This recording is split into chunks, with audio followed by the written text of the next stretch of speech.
Hey family, welcome to How Love Works, where we talk about the principles for lasting love. I'm back by popular demand. Well, anyway, I don't want to toot my own horn because I have no reason to toot. I'm back because some of my subscribers wanted me to do some more reviews on the upcoming, I think, season 11 of Married at First Sight. And honestly, to be fair, I wasn't really that interested in doing it in the beginning, but because of some of their encouragement, some of you know who you are. I decided to take a look and peek, and I was pretty intrigued, to say the least. I was really intrigued by what I saw, and so I wasn't as pessimistic about this particular episode as I was about the other one, because I think that we're going to have more of an opportunity to really go to do a deep dive in the relationships based upon this new COVID situation that we are all dealing with at the moment. So I think that's going to be somewhat fascinating. So, with that being said, I'm looking forward to um, doing somewhat of a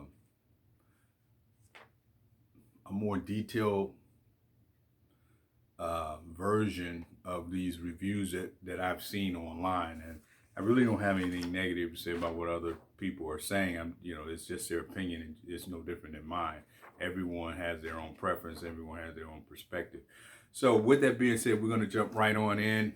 Those of you who are familiar with me and some of the topics that I cover, go ahead and feel free to like this thing. Give me a couple thumbs up if you can. Help me with the algorithm, and do the same thing. And go ahead and subscribe if you please. I really would appreciate it. Anyway, let's go with. I'm looking at season 11, episode 3. Season 11, episode 3, and I'm titling this first episode that I saw is jumping the broom, jumping the broom. And I'm going to go ahead and list these guys. It was Miles and Karen, Woody and Amani, and Brett and Olivia. Those were the first three couples that I witnessed, and I'll be checking out I think the last two couples that ended up getting married. Now, what I noticed when I was, kind of going over, Miles and Karen, what was interesting to me was that Miles was one of these guys that I would say was a classic male. He was a throwback. Now, I hope I'm not wrong on my initial assessment of this guy. He gave me that vibe that he was a classic male, meaning that he was a masculine man, but he wasn't afraid to express his emotions. He wasn't afraid to express what he thought about an issue, and but at the same time, he was real big on the P3 that I typically talk about. Uh, I kind of categorize a masculine male as a guy who's he's big on providing, protecting, and problem solving. And many men approach the P3 in various different forms, but at the end of the day, that is the motivating factor, the P3, providing, protecting, and problem solving. So what I noticed with him is that, and I really was impressed by this, is that he has a really good relationship with his grandparents, because he mentioned that his mother and father had divorced. I think he mentioned they were divorced when he was 9 years old, and so that's when he I think that's what he meant. I don't recall, to be honest, but what really stuck out for me is how much he admired and respected his grandfather and his grandmother's relationship and their commitment of, I believe it was 50 years. And he really wanted to model his relationship off of theirs. And so I like the fact that though he came out of a broken family, he still, from what I saw, has a relationship with his father. Obviously, he has one with his mother. So his father is still in his life, because when he was about to walk the aisle and go stand before the minister and be pronounced man and wife, he was in the back with his friends and his groomsmen, and as well as his father.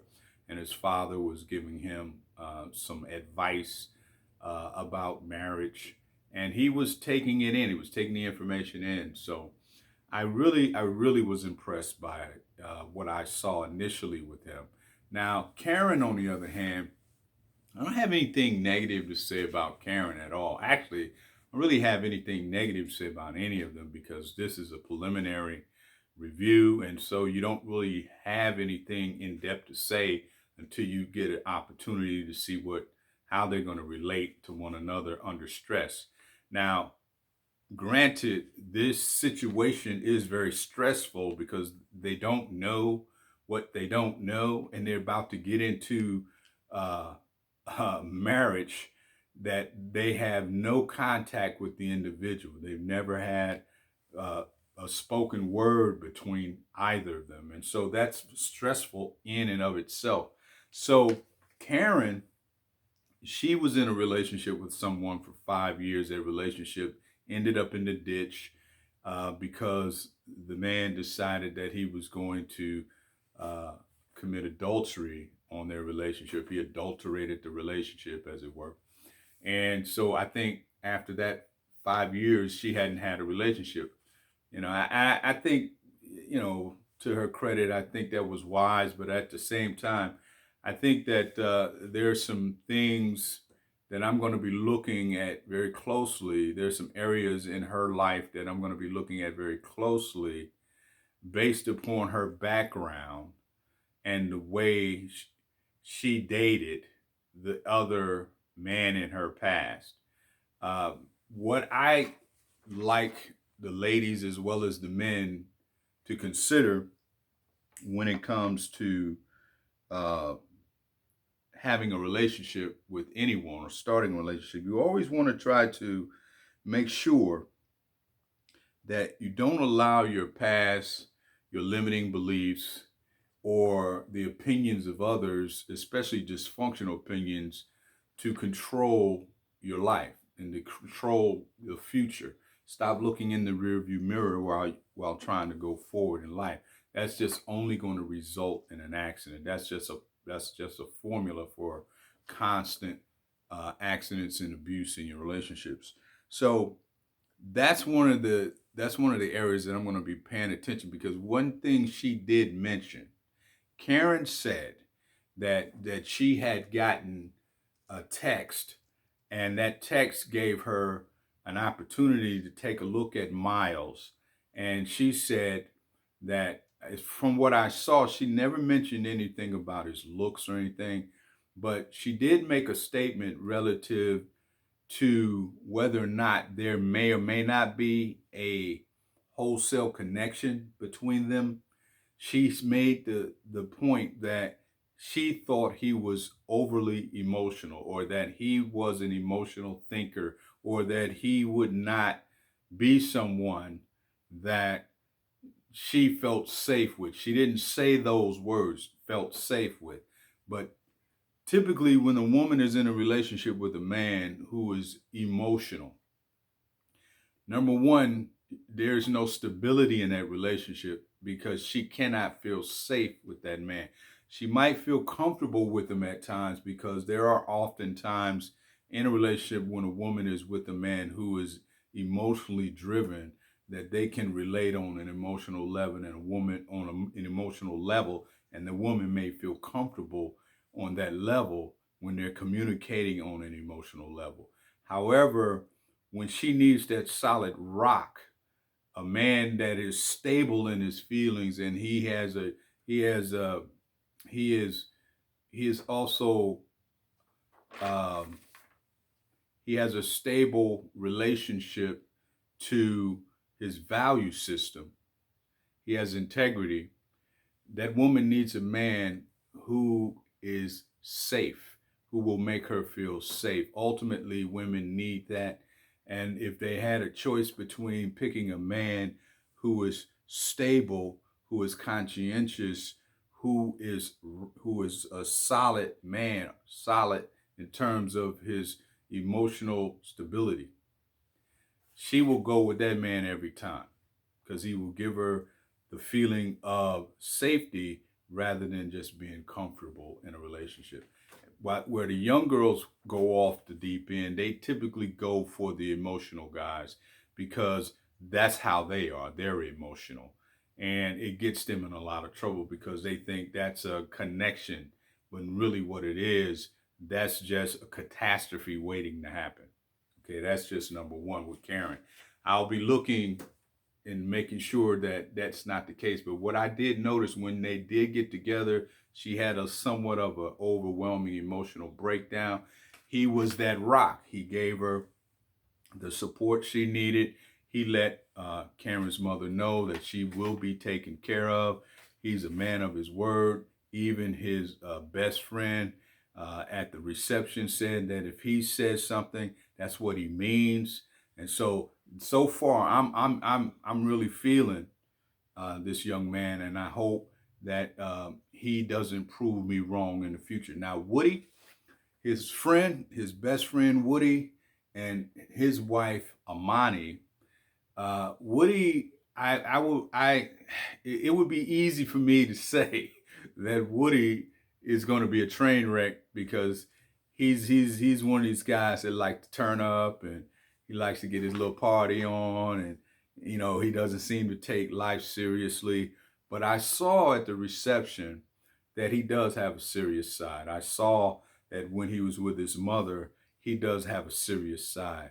I saw that he was not one of these guys who appears to be like some of the average young black males who are dysfunctional often, who are emotionally overwhelmed and emotionally driven and very insecure. He doesn't seem to. I don't see that in him technically, not right now. I don't see that. I see a guy who has a soft heart. He loves his people. He loves his mother. I believe he loves his father because really what he was saying is that even when he was a boy, when his cousin was talking about how they used to talk about forming a family, creating a strong bond with a partner, and contributing and creating black love. And those were the admonitions that he was constantly suggesting and saying when he was even talking to Amani. He was flirting with her, and I think that made her a little suspicious.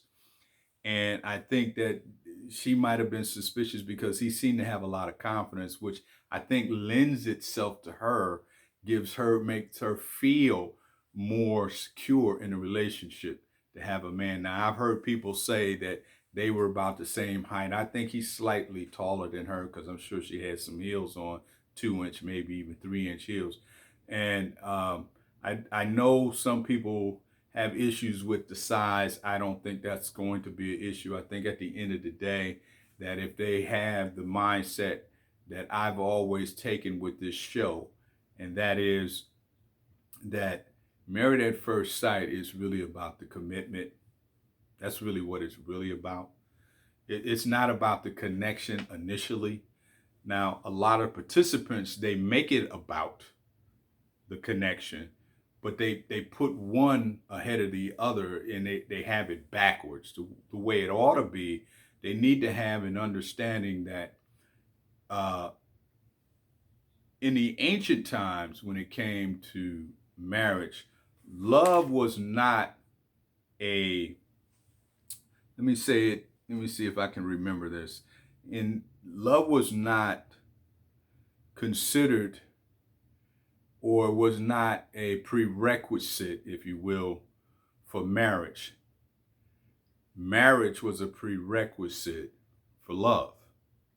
And that's in a sense the understanding you have to go into Married at First Sight with, because almost a third of the planet still operates on arranged marriage, while we in the West, we operate on love marriages, and over 50% of them fail. So love marriages are not that great. Whereas when you look at the third of the planet, they operate on arranged marriage with that context that I just mentioned. Less than 4% of them, or only about 4% of them, fail, because they understand that connection, love, it follows commitment. And so in our term, and we're committed to the feelings of love. We're not committed to the relationship that fosters love. Okay. Now, I understand that we have a situation with those two, with Amani. I just pray that they understand that they need to work on the commitment, all of them for that matter, and then focus on the connection.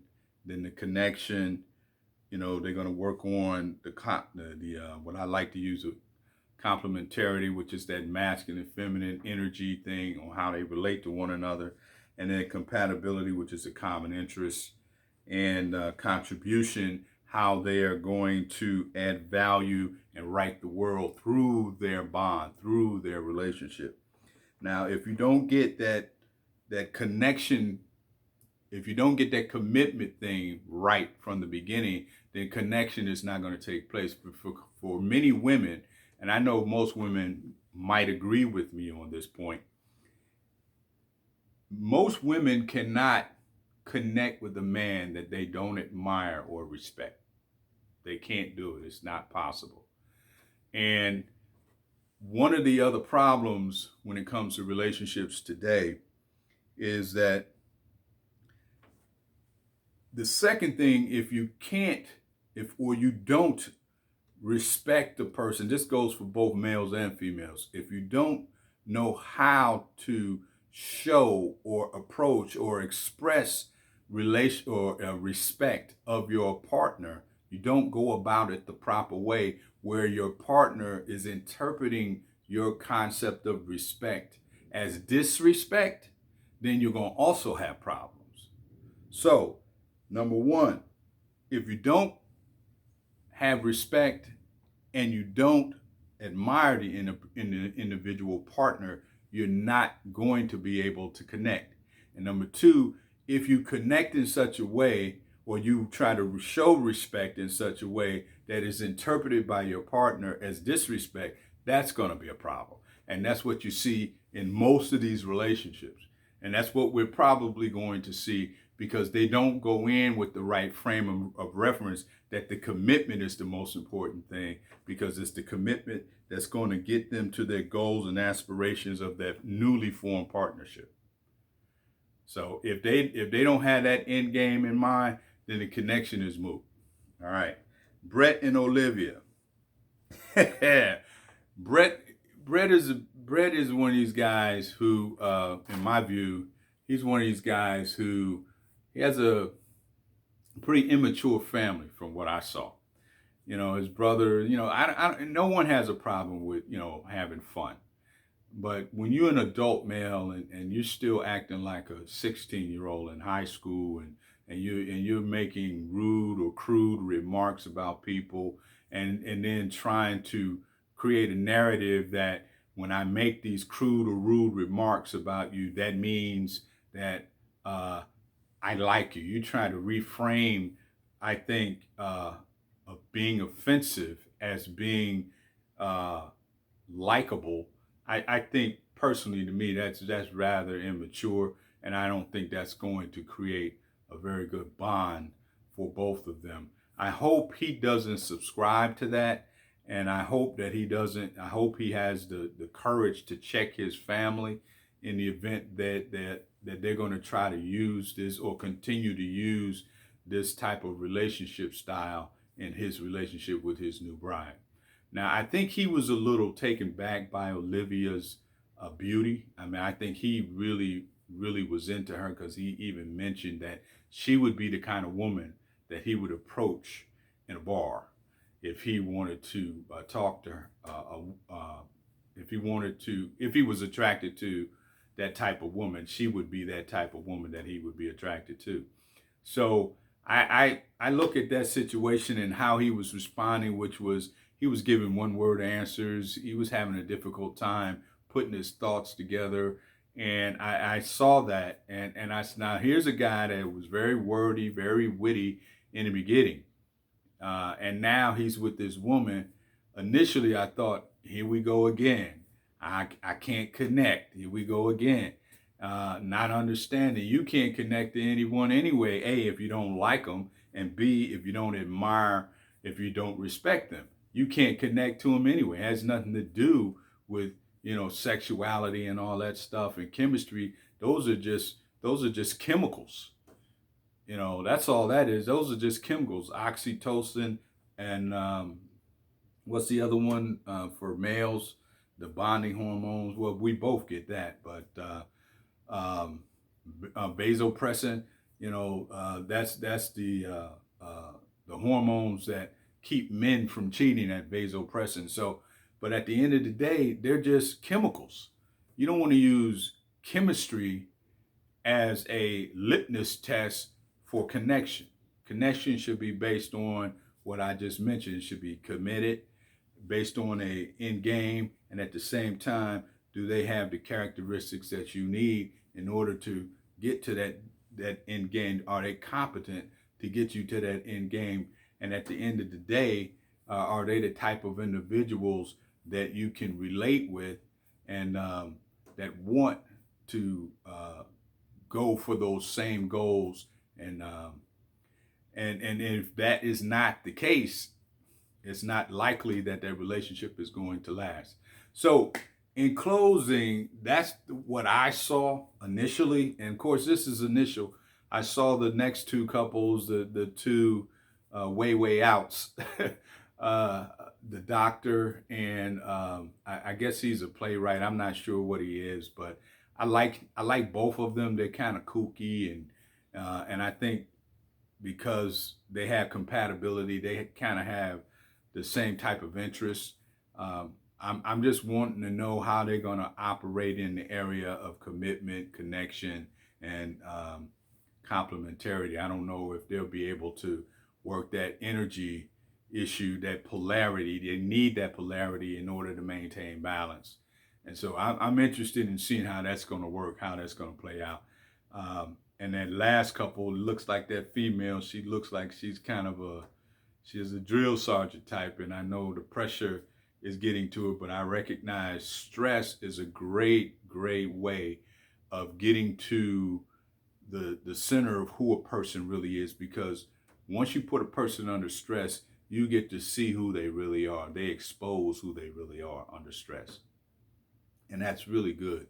And so, and you can either grow from it and learn from it and move forward from it, or you can do what most people do. You can go back into your old patterns, and then you can stay frozen in those old patterns and then never grow. Okay, that's my time. I thank you for yours. I catch you on the other side. God bless.